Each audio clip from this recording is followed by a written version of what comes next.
जय हिंद, जय भारत। जैसा कि आप जानते हैं कि हमने अब तक कक्षा 6 के 6 चैप्टर पॉलिटिकल के कंप्लीट कर लिए हैं। उसी क्रम में आज जो हमारा अगला चैप्टर है वो है नगर प्रशासन। अब आपने अब तक पहले अपने विविधता के बारे में जाना, फिर आपने सरकार के बारे में जाना, केंद्र सरकार के बारे में जाना, सरकारों के प्रकारों के बारे में जाना, फिर अपने पंचायती व्यवस्था या पंचायती राज के बारे में जाना, फिर आपने आगे नगर प्रशासन के बारे में आज हमारा अगला चैप्टर है। तो जहाँ पर आपको जिस तरह जो ग्राम पंचायत होती थी, ग्राम पंचायत में जिस तरह व्यवस्था चलती थी, वैसे ही हमारे शहरों में कैसे स्थानीय स्वशासन लागू होता है, उसके लिए नगर निगम होता है। जैसे कि वहाँ नगर पंचायत थी, नहीं नगर पंचायत नहीं यानी ग्राम पंचायत थी, उसी प्रकार जो हमारे नगर होते हैं, जहाँ पर नगर निगम होता है बड़े शहरों में, और जो छोटे शहर होते हैं वहाँ पर नगर पालिका होती है। ठीक है, तो उसी क्रम में आज का चैप्टर है। जैसा कि आपको पता है कि हम हर चैप्टर को आपको पहले उसके पीडीएफ रीड करके सुनाते हैं, फिर हम आपको उसके नोट्स प्रोवाइड करवाते हैं, और फिर आपको उसके एमसीक्यू भी करवाए जाते हैं। तो हमारे द्वारा पूरी कोशिश की जाती है कि आपको उस चैप्टर की पूरी विषय वस्तु आसानी से समझ आ जाए। ठीक है, आपको पहले आपको चैप्टर सुनाया जाता है और साथ साथ में आप रीड भी करते हैं, फिर आपको एमसीक्यू आपका रिवीजन करवाने के लिए करवाए जाते हैं, फिर अंत में आपको नोट्स दिए जाते हैं ताकि आप उनको अपनी कॉपी पर उतारें, ताकि आपका जो चैप्टर की पूरी विषय वस्तु है वो आसानी से समझ आ जाए। तो इसी क्रम में आज के चैप्टर शुरू करते हैं। पहले हम आपको चैप्टर रीड करके सुनाएंगे, फिर लघु रूप में समझाने की कोशिश करेंगे, और अंत में आपको आपको इस चैप्टर के एमसीक्यू भी करवाएंगे। शुरू करते हैं। एक गांव के मुकाबले शहर ज़्यादा बड़ा और अधिक फैला हुआ होता है। शहर की गलियां ज़्यादा चौड़ी होती हैं, जहां के बाजारों में ज़्यादा भीड़ भाड़ होती है, पानी और बिजली की सुविधाएं होती हैं, अस्पताल होते हैं जहां बहुत ज़्यादा वाहन होते हैं और यातायात को नियंत्रित करना पड़ता है। क्या आपने कभी सोचा है कि यह सब इतने सुचारू रूप से कैसे चलता है? कौन सी संस्था इन सब के लिए जिम्मेदार होती है? कैसे निर्णय लिए जाते हैं, कैसे योजनाएं बनाई जाती हैं, और कौन लोग हैं जो यह सारा काम करते हैं? आइए उत्तर ढूंढने की कोशिश करते हैं। तो जैसे कि आपको पता है कि हर चैप्टर से पहले आपके माइंड में बहुत सारे सवाल डाले जाते हैं उस चैप्टर से संबंधित, और फिर उसको जो कहानी के माध्यम से उसका आपको उत्तर देने की कोशिश की जाती है, जैसे कि 6th क्लास के बच्चे को समझाया जाता है। तो शुरू करते हैं।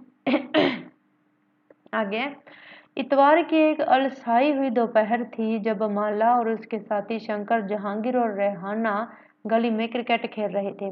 शंकर ने बड़ा अच्छा रोबर फेंका था और रेहाना आउट होते होते बची थी। रेहाना के आउट न होने से शंकर हताश हो रहा था, इसलिए उसने इस उम्मीद से वह कैच आउट हो जाएगी, एक शॉर्ट बॉल फेंकी थी। हुआ उल्टा ही। रेहाना ने इतनी तेजी से बल्ला घुमाया कि गेंद ऊपर गई और गली की ट्यूबलाइट टूट गई। रेहाना चिल्लाई, अरे यह मैंने क्या कर दिया? तो शंकर तपाक से बोला, अरे हम यह नियम बनाना भूल गए थे कि अगर तुम्हारी गेंद से गली की ट्यूबलाइट टूट जाएगी तो तुम आउट मानी जाओगी। तीनों ने ही तब शंकर को विकेट की चिंता छोड़ने के लिए कहा, क्योंकि जो हुआ वे उस बारे में ज्यादा चिंतित और परेशान हो रहे थे। पिछले हफ्ते उनसे निर्मला मौसी की खिड़की टूट गई थी, जिसको बदलने के लिए अपने जेब खर्च से पैसे देने पड़े थे। क्या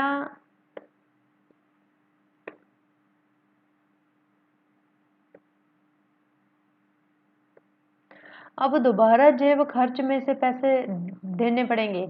और ये पैसे देंगे किसको? ये जो सवाल कर रहे हैं, ये बच्चे कर रहे हैं एक दूसरे से। गली की ट्यूबलाइट बदलता कौन है? माला का घर सबसे पास था। जो क्रिकेट खेल रहे थे उसमें जो माला थी उसका घर सबके पास सबसे ज्यादा नजदीक था, यानी।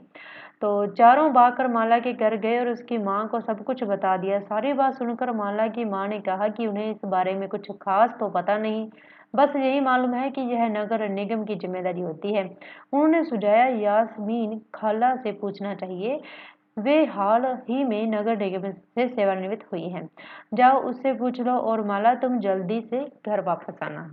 माला की माँ ने बोला है कि जल्दी से घर वापस आ जाना, यास्मीन खाला से पूछा जो तुम लोगों ने पूछना है। ठीक है। यास्मीन खाला उसी गली में रहती थी और माला की माँ से उसकी बहुत अच्छी दोस्ती थी। चारों दौड़कर खाला के घर पहुंचे और जैसे ही उन्होंने दरवाजा खोला वे एक साथ पूरा किस्सा सुनाने लगे। उनका सवाल सुनकर यास्मीन खाला बड़े जोर से हंस पड़ी और बोली, कोई एक व्यक्ति नहीं है जिसको तुम पैसा दे सकते हो, क्योंकि वह कह रहे थे ना कि हम पैसा किसको दे, हमसे ट्यूबलाइट टूट गई है। ठीक है। तो खाला ने कहा कि कोई एक आदमी नहीं है जिसको तुम पैसा दे सको। एक बहुत बड़ी संस्था होती है जिसको नगर निगम कहते हैं। यह सड़कों पर रोशनी की व्यवस्था, कूड़ा इकट्ठा करने, पानी की सुविधा उपलब्ध कराने और सड़कों में बाजारों की सफाई का काम करती है। तो नगर निगम के कार्य आपको यहाँ पर बताए गए हैं। आगे माला बोली, हाँ हाँ, मैंने नगर निगम के बारे में सुना है। मैंने शहर में बोर्ड देखे हैं जो नगर निगम द्वारा लोगों को मलेरिया के बारे में बताने के लिए लगाए जाते हैं। खाला बोली, तुम बिल्कुल सही कह रही हो। नगर निगम का काम यह सुनिश्चित करना भी है कि शहर में बीमारियां न फैलें। यह स्कूल स्थापित करता है और उन्हें चलाता है। शहर में दरवाजे और दवाखाने और अस्पताल चलाता है। यह बाग बगीचों का रख रखाव भी करता है। उन्होंने आगे जोड़ा, हमारा पुणे शहर बहुत ही बड़ा शहर है और जहां नगर प्रशासन चलाने वाले संस्थान को नगर निगम कहते हैं। छोटे कस्बों में इसे नगर पालिका कहते हैं। तो आपको अब तक नगर निगम के बारे में बताया गया है। नगर निगम के कार्य आपको एक कहानी बताते हुए बता दिए गए हैं और साथ में यह बताया गया है कि बड़े शहरों में नगर निगम होता है और छोटे शहरों में नगर पालिका होती है। आगे चलते हैं। निगम पार्षद हैं प्रशासनिक कार्य कर्मचारी। यास्मीन खाला, मुझे बड़ी उत्सुकता हो रही है कि यह फैसला लेता कौन है कि पार्क कहाँ बनाया जाए। जब आप नगर निगम में काम करती थी तो क्या ऐसे मजेदार निर्णय भी लेने पड़ते थे? रेहाना ने पूछा। तो यह सवाल किसने किया है? यह सवाल रेहाना ने किया है। खाला ने जवाब दिया, नहीं रेहाना, मैं तो निगम के लेखा विभाग अकाउंट में थी, बस लोगों की मासिक तनख्वाह की पर्चियां बनाती थी। क्योंकि शहर का आकार बहुत बड़ा होता है इसलिए नगर निगम को कई निर्णय लेने होते हैं। इसी तरह शहर को साफ रखने के लिए बहुत काम करना पड़ता है। ज्यादातर निगम पार्षद ही यह निर्णय लेते हैं कि अस्पताल या पार्क कहाँ बनेगा। ठीक है। आगे चलते हैं। शहर को अलग अलग वार्डों में बांटा जाता है और हर वार्ड से एक पार्षद का चुनाव होता है। नगर निगम के कुछ निर्णय ऐसे होते हैं जो सारे शहर को प्रभावित करते हैं। ऐसे जटिल निर्णय पार्षदों के समूह द्वारा लिए जाते हैं। कुछ पार्षद मिलकर समितियां बनाते हैं जो विभिन्न मुद्दों पर विचार विमर्श करती हैं। उदाहरण स्वरूप एक बस स्टैंड को बेहतर बनाना है या किसी भीड़ भाड़ वाले शहर या बाजार का कचरा ज़्यादा नियमित रूप से साफ करना है या फिर शहर के मुख्य नाले की सफाई होनी है। पार्षदों की समितियां ही पानी कचरा जमा करने और सड़कों पर रोशनी आदि की व्यवस्था करते। तो आपको अब तक क्या बताया गया है? आपको बताया गया है ऊपर दिया हुआ है आपको पार्षद, निगम पार्षद और प्रशासनिक कर्मचारी। तो पहले आपको निगम पार्षद के बारे में बताया गया है कि जो भी शहर होता है उसको प्रमुख वार्डों में बांट दिया जाता है और हर वार्ड से एक आदमी को निर्वाचित किया जाता है जिसे हम पार्षद कहते हैं। अब पार्षदों के सभी वार्डों से चुने हुए जो पार्षद होते हैं वो मिलकर जो है निर्णय लेते हैं कि अस्पताल जो मेन कार्य होते हैं, जो ज़्यादा जटिल कार्य होते हैं उन पर विचार विमर्श करते हैं समितियों के माध्यम से और उन कार्यों पर निर्णय लेते हैं। तो अब तक आपको यह कहानी बताई गई है। अब आगे आपको बताया जा रहा है, जब एक वार्ड के अंदर की समस्या होती है तो वार्ड के लोग पार्षद से संपर्क करते हैं। अब जैसे कि पूरे शहर के लिए योजना बनानी है तो सभी वार्डों के पार्षद हैं मिलकर आपसी सहमति से विचार विमर्श करके निर्णय लेते हैं।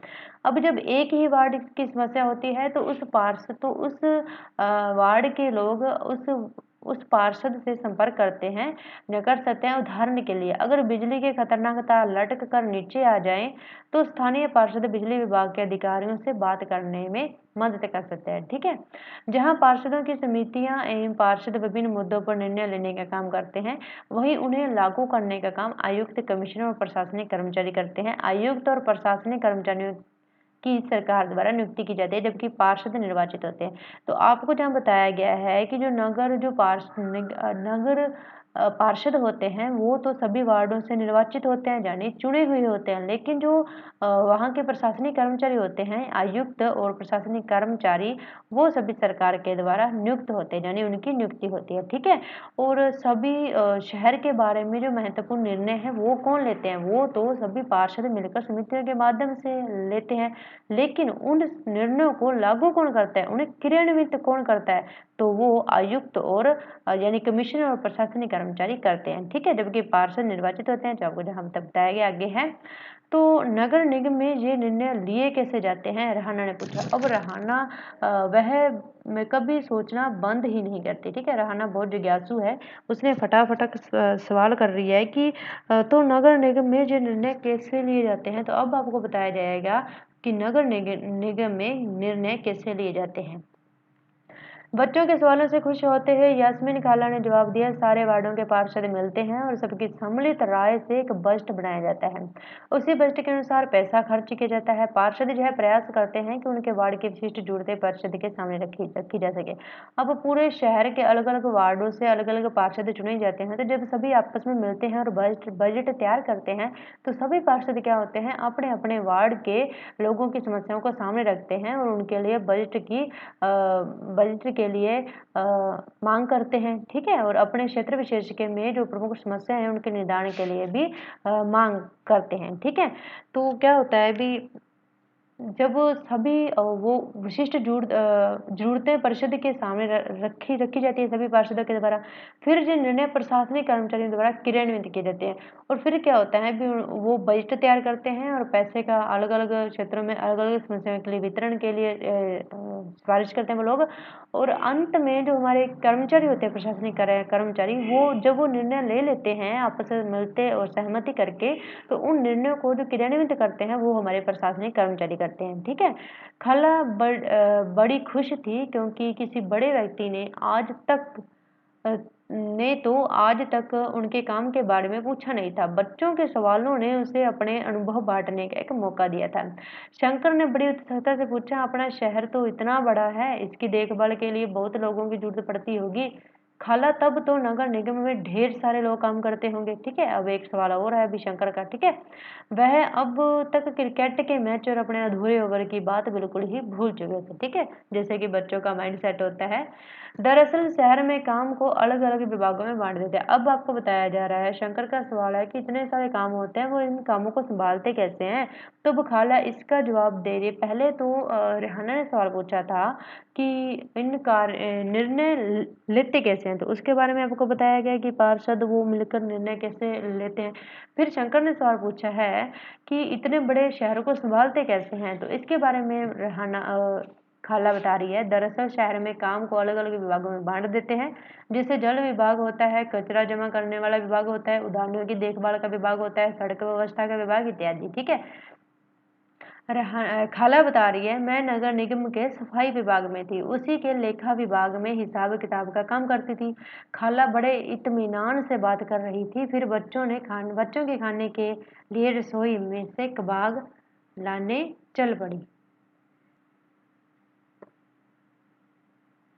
जहांगीर ने रसोई में खड़े खड़े तेजी से अपने कबाब खा लिए, फिर ऊंची आवाज में वहीं से बोला, यास्मीन खाला, नगर निगम जिस कूड़े कचरे को इकट्ठा करता है वह जाता कहाँ है? अब अगला सवाल किया है जहांगीर ने कि जो कूड़ा कचरा जो नगर निगम इकट्ठा करता है वह जाता कहाँ है? बाकी बच्चे अभी कबाब खा ही रहे थे। यास्मीन खाला ने बताना शुरू किया, इस सवाल का जवाब बड़ा मजेदार है। जैसा कि तुम जानते हो, कचरा लगभग हर गली में ही फैला रहता है। पहले हमारे पड़ोस का भी यही हाल था, चारों तरफ कूड़ा फैला रहता था। अगर कूड़े को इकट्ठा करके हटाया न जाए तो मक्खियां भिनभिनाती हैं रहती हैं और आसपास कुत्ते चूहों का जमावड़ा हो जाता है। अब ऊपर जो ब्रैकेट में दिया हुआ है ये हम रीड करते हैं। इसमें आपको बताया गया है कि नगर निगम को पैसा कहाँ से मिलता है। आपको पंचायती राज में बताया गया था कि उनको जो कर है वह कहाँ से मिलता है, जो पैसा है वह कहाँ से मिलता है। इसी तरह आपको नगर निगम के बारे में बताया जा रहा है कि इनको पैसा कहाँ से मिलता है, ठीक है? इतने सारे काम करने के लिए बहुत सारा पैसा चाहिए। निगम यह राशि अलग-अलग तरीकों से इकट्ठा करता है। इस राशि का बड़ा भाग लोगों द्वारा दिए गए कर यानी टैक्स से आता है। कर वह राशि है जो लोग सरकार द्वारा उपलब्ध कराई गई सुविधाओं के लिए सरकार को देते हैं। ठीक है। जिन लोगों के अपने घर होते हैं उन्हें संपत्ति कर देना पड़ता है और साथ ही पानी एवं अन्य सुविधाओं के लिए भी कर देना पड़ता है। जितना बड़ा घर उतना ज्यादा कर। निगम के पास जितना पैसा आता है उसमें संपत्ति कर से केवल 25 या फिर 30% पैसा ही आता है। शिक्षा पर भी कर लगता है। अगर आप किसी दुकान या होटल के मालिक हैं तो उस पर भी कर देना पड़ता है। अगली बार जब आप सिनेमा देखने जाएंगे तो टिकट पर ध्यान से देखिएगा, हमें मनोरंजन के लिए भी कर देना पड़ता है। इस तरह अमीर लोग संपत्ति कर देते हैं, वहीं जनसंख्या का एक बड़ा हिस्सा सामान्य तरह के कर अधिक देता है। ठीक है, आगे चलते हैं।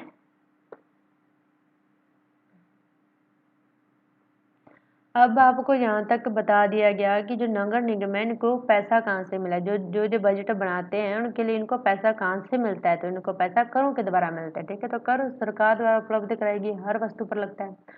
लोग इसकी बद अब वही बताया जा रहा है कि मोहल्ले में साथ में मक्खियां बनाने लगी इसी कचरे की वजह से। लोग इन बदबू से बीमार पड़ जाते हैं। और एक और बुरी बात यह थी कि बच्चों ने गली में क्रिकेट खेलना छोड़ दिया था, क्योंकि उनके घर वालों को यही डर लगा रहता था कि गली में अधिक समय रहने से बच्चे बीमार पड़ जाएंगे। अब क्या किया लोगों ने, इस चीज का क्या किया, विरोध किया। ठीक है, यास्मीन खाला ने अपनी बात जारी रखी। मोहल्ले की औरतें इन सबसे बड़ी नाराज थी। वे सलाह लेने मेरे पास भी आई। ठीक है, मैंने उन्हें कहा कि मैं विभाग के किसी अधिकारी से इस मामले में बात करने की कोशिश करूंगी, मगर मैं भी निश्चित तौर पर यह बात नहीं कह सकती थी कि इसमें कितना समय लगेगा। इस पर गंगाबाई ने बताया कि हमें अपने वार्ड के पार्षद के पास इस समस्या को लेकर जाना चाहिए। आखिर वोट देकर उससे हमने चुना है, उनके सामने हमें विरोध प्रदर्शन करना चाहिए। गंगाबाई ने महिलाओं के एक छोटे समूह को इकट्ठा किया और पार्षद के घर पहुंच गई। सभी औरतें घर के सामने जाकर नारे लगाने लगी तथा पार्षद घर से बाहर निकले और उन्होंने उनकी समस्या के बारे में पूछा। गंगाबाई ने अपने मोहल्ले की खराब हालत बयान की। गंगाबाई बता रही है, नेतृत्व करता गंगाबाई है। पार्षद ने उन महिलाओं को वादा किया कि वे अगले दिन उनके साथ आयुक्त से मिलने जाएंगे। साथ ही उन्होंने गंगाबाई को मोहल्ले के सारे वयस्कों से एक अर्जी पर दस्तखत करवाने के लिए कहा। अर्जी यह थी कि उनके मोहल्ले से कचरा उठाने की नियमित व्यवस्था की जाए। उन्होंने सुझाव दिया कि कल आयुक्त से मिलने जाते समय स्थानीय सफाई अभियंता यानी इंजीनियर को भी साथ ले जाना अच्छा रहेगा। ये कौन कह रहे हैं? ये हमारे पार्षद साहब कह रहे हैं कि हम जो हमारे स्थानीय सफाई अभियंता है उसको भी हम साथ में ले जाएंगे, ये भी अच्छा होगा। उन्होंने सुझाव दिया कि कल आयुक्त से मिलने जाते समय स्थानीय सफाई अभियंता यानी इंजीनियर को भी साथ ले जाना अच्छा हो रहेगा। इससे फायदा होगा क्योंकि सफाई अभियंता भी आयुक्त को बता सकेगा कि हालत कितनी खराब है। उस दिन पूरी शाम बच्चे घर घर का चक्कर लगाते रहे ताकि अर्जी पर ज्यादा से ज्यादा परिवारों के लोगों को दस्तखत किए लिए जा सके। अगली सुबह बहुत बड़ी संख्या में महिलाएं पार्षद और सफाई अभियंता के साथ नगर निगम के दफ्तर गई। आयुक्त पूरे समूह से मिले पर वे बहाना बनाने लगे कि नगर निगम के पास पर्याप्त संख्या में ट्रक उपलब्ध नहीं है। गंगाबाई ने इत्तेफाक से कहा, लेकिन लगता है कि आपके पास अमीर इलाकों में कचरा उठाने के लिए पूरे ट्रक हैं। जहांगीर ने झट से कहा। अब जो बच्चे कहानी सुन रहे हैं, जहांगीर ने झट से कहा, इससे आयुक्त का तो मुंह ही बंद हो गया होगा। ठीक है, और नहीं तो क्या, उसने फौरन इंतजाम करने के लिए कहा। यास्मीन खाला ने बताया, गंगाबाई ने आयुक्त को चेतावनी दी कि अगर 2 दिन के अंदर काम नहीं हुआ तो नगर निगम के सामने बहुत बड़ी संख्या में महिलाएं धरने पर बैठ जाएंगी। तो क्या गलियों की सफाई होगी? रेहाना ने झट से पूछा। क्यों? जो कभी चीजों को अधूरा नहीं छोड़ती थी। कौन? रेहाना। 2 दिन तक कुछ भी नहीं हुआ। वो तो जब एक बहुत बड़े समूह ने विरोध प्रदर्शन किया, जोरदार नारे लगाए, तब जाकर बात बनी। अब मोहल्ले की सफाई नियमित रूप से होने लगी है। अब इधर ब्रैकेट में दिया हुआ है कि खाला के सेवानिवृत्त होने के बाद से क्या क्या बदला है। यास्मीन खाला ने बच्चों को जो नहीं बताया वह यह है कि हाल के समय में पैसा बचाने के लिए कई नगर निगमों ने कचरा उठाने और उसे ठिकाने लगाने के लिए निजी ठेकेदार रख लिए हैं। इसको निजीकरण कहते हैं। इसका मतलब है कि जो काम पहले सरकारी कर्मचारी करते थे वे काम अब निजी कंपनियां करती हैं। निजी ठेकेदार जिन मजदूरों को कचरा जमा करने और उठाने के काम पर लगाते हैं उन्हें बहुत कम पैसा देते हैं। उन मजदूरों की नौकरी अस्थायी होती है। कचरा उठाने का काम काफी खतरनाक भी होता है और अक्सर उनके पास अपनी सुरक्षा के लिए साधन भी नहीं होते हैं। अगर काम करते हुए वे घायल हो जाएं तो उनकी देखभाल वाला भी कोई नहीं होता है। ठीक है,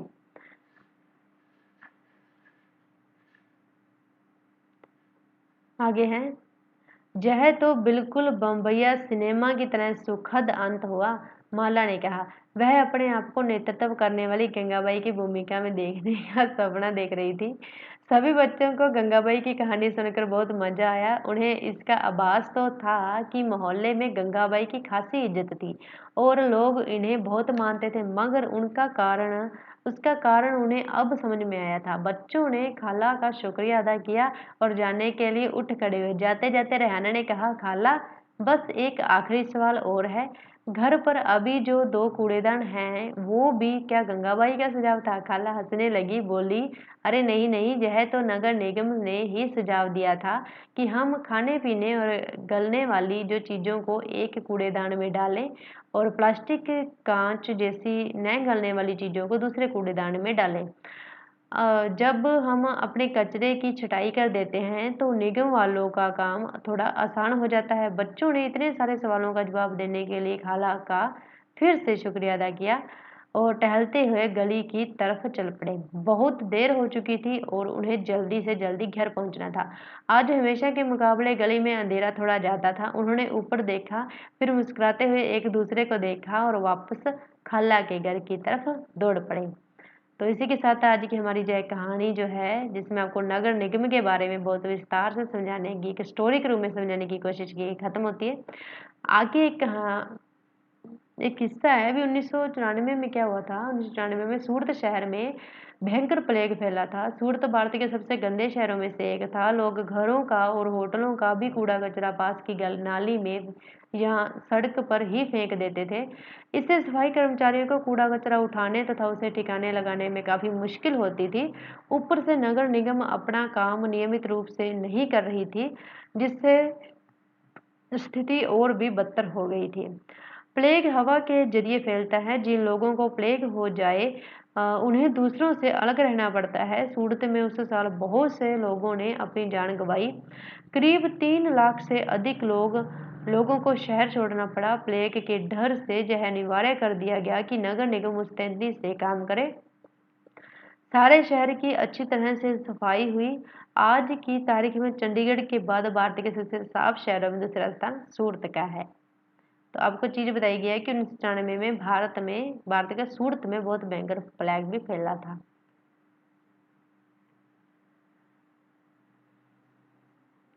नगर निगम पार्षद कौन होते हैं, तो आपको बताया गया है कि जो शहर होता है उन्हें अलग अलग वार्डों में बांट दिया जाता है और जो वहां से निर्वाचित सदस्य होता है उसे पार्षद कहते हैं। गंगाबाई ने क्या किया और क्यों, आपको कहानी में पता है। नगर निगम अपने काम के लिए धन कहाँ से इकट्ठा करता है, तो वह विभिन्न प्रकार के जो गवर्नमेंट वहाँ के नागरिकों को सुविधाएं प्रदान करती है उन पर वे कर लेती हैं, जैसे मनोरंजन कर, होटल कर, संपत्ति कर और हम बिजली पानी आदि वगैरह जो हमें सरकारी गवर्नमेंट सुविधाएं मिलती हैं उन पर भी कर लगता है। तो इस तरह बड़े लोगों से संपत्ति कर, और जितनी ज़्यादा संपत्ति उतना ज़्यादा कर। ठीक है, बड़े लोगों से संपत्ति आदि कर वगैरह लिए जाते हैं और छोटे लोगों से सामान्य कर लिए जाता है। और इस तरह क्या होता है भी, नगर निगम काम के लिए धन इकट्ठा करता है। ठीक है, इसी के साथ आज का हमारा चैप्टर खत्म होता है। आपको इसमें नगर निगम के कार्यों के बारे में बताया गया है। अब जब आप इसके नोट्स देखोगे तो आपको नगर निगम के कार्यों के बारे में संपूर्ण जानकारी मिल जाएगी। तो आगे चलते हैं हम इसी क्रम में नोट्स पर। चैप्टर 7, नगर में प्रशासन। नगर निगम कोई एक व्यक्ति नहीं है, यह एक बहुत बड़ी संस्था होती है जिसको नगर निगम कहते हैं। अब नगर निगम के कार्य क्या होते हैं? पहला कार्य है यह सड़कों पर रोशनी की व्यवस्था करते हैं, कूड़ा इकट्ठा करने, पानी की सुविधा उपलब्ध कराने तथा सड़कों व बाजारों की सफाई का काम करती है। दूसरा काम इसका यह है कि नगर निगम का काम यह सुनिश्चित करना भी है कि शहर में बीमारियां न फैलें। यह स्कूल स्थापित करता है और उन्हें चलाता भी है। ठीक है। तीसरा काम है बड़े नगरों में नगर प्रशासन चलाने वाली संस्था को नगर निगम कहते हैं तथा छोटे शहरों में इसे नगर पालिका कहते हैं। ये फैक्ट है। ठीक है। आगे नगर निगम के कार्य आगे भी बताए गए हैं। ज्यादातर जो निगम पार्षद ही यह निर्णय लेते हैं कि नगर में अस्पताल तथा स्कूल कहाँ बनेंगे। यह शहर को अलग अलग भागों में बांट देते हैं और हर वार्ड से एक पार्षद का चुनाव करते हैं। ठीक है। नगर निगम के बारे में बताया जा रहा है आपको। नगर पालिका और नगर निगम के बारे में अलग अलग बताया जा रहा है। पहले नगर निगम के बारे में बताया जा रहा है। पार्षदों के बारे में बताया गया है कि वो क्या होते हैं, चुने होते हैं, उनका निर्वाचन होता है। कुछ पार्षद मिलकर समितियां बनाते हैं जो विभिन्न मुद्दों पर विचार विमर्श करते हैं। ठीक है। जहाँ पार्षदों की समितियां एक पार्षद विभिन्न मुद्दों पर निर्णय लेने का काम करते हैं। जहाँ पार्षदों की समितियां, ठीक है, कुछ विशेष मुद्दों पर क्या होते हैं कि पार्षद समितियां बना लेते हैं। ठीक है। और उसकी सहायता से वो उन कार्यों का निदान करने के लिए प्रयास करते हैं। जहां पार्षदों की समितियां पार्षद विभिन्न मुद्दों पर निर्णय लेने का काम करते हैं, वहीं उन्हें लागू करने का काम कौन करता है? तो लागू करने का काम आयुक्त यानी कमिश्नर और प्रशासनिक कर्मचारी करते हैं। आयुक्त व प्रशासनिक कर्मचारियों की सरकार द्वारा नियुक्ति की जाती है, जबकि पार्षद निर्वाचित होते हैं। सारे वार्डों के पार्षद मिलते हैं तथा सबकी सम्मिलित राय से एक बजट बनाया जाता है। उसी बजट के अनुसार पैसा खर्च किया जाता है। फिर से निर्णय प्रशासनिक कर्मचारियों द्वारा क्रियान्वित किए जाते हैं। अब क्या होता है भी जब सभी निर्णय ले लिए जाते हैं तो क्या करते हैं भी वो आपस में मिलते हैं सभी वार्डों के पार्षद और सम्मिलित रूप से राय करके एक बजट तैयार करते हैं। उसी बजट के अनुसार क्या करते हैं, वो पैसा खर्च करते हैं। भी इस वार्ड की जो इस क्षेत्र की यह समस्या बड़ी है तो इसके लिए कितना पैसा लगेगा, इस क्षेत्र की बड़ी है जो छोटी तो इसके लिए कितना पैसा लगेगा, यह वो बजट में निर्धारित करते हैं। फिर जो निर्णय प्रशासनिक कर्मचारी क्या करते हैं, क्रियान्वित करते हैं। शहर में काम को अलग अलग विभागों में बांट देते हैं, जैसे जल विभाग, कचरा विभाग, सड़क विभाग, उद्यानों की देखरेख का विभाग है। अब क्या होता है भी वो बजट बना लेते हैं और फिर अलग अलग क्षेत्रों के लिए पैसा निर्धारित कर लेते हैं। और फिर क्या होता है जो पार्षद और सरकारी कर्मचारी होते हैं, जो प्रशासनिक कर्मचारी होते हैं, वो उनको क्या करते हैं, क्रियान्वित करते हैं। अब वो उस काम को क्रियान्वित करने के लिए क्या करते हैं, जो मेन काम होते हैं जैसे जल जल आदि की देखरेख, कचरा आदि को उठाना आदि, सड़क आदि की सुरक्षा करना, तो इसके लिए वो अलग अलग विभाग बना लेते हैं और उन विभागों के माध्यम से नगर निगम के कार्य को संभालते हैं। अब नगर निगम को पैसा कहाँ से मिलता है? इस राशि का बड़ा भाग लोगों द्वारा दिए गए कर से आता है। जिन लोगों के पास अपने घर होते हैं उन्हें संपत्ति कर देना पड़ता है, साथ ही पानी व अन्य सुविधाओं के लिए भी कर देना पड़ता है। निगम के पास जितना पैसा होता है उसमें संपत्ति कर से केवल 25 या 30% ही आता है।